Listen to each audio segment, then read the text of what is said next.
స్మరణ సంఘము అని అనంగానే మనకు ఒకటి టక్కను గుర్తుకు రావాలి. ఏమిటినంటే ఇది శ్రమల సంఘము. చెప్పండి, ఏ సంఘం? శ్రమల సంఘము, కష్టాల సంఘము, కన్నీళ్ళ సంఘము,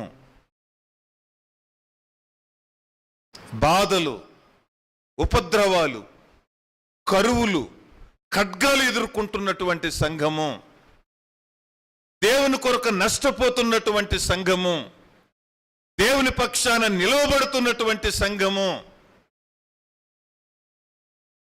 స్మరణ సంఘము అని అనంగానే మన మైండ్లోకి ఒక మాట ఎలా గుర్తుకు రావాలి అని చెప్పానంటే, స్మరణ సంఘానికి ఉన్న మరొక పేరు మనం అర్థమయ్యేటట్లుగా శ్రమల సంఘము అని మనం పెట్టుకోవచ్చు.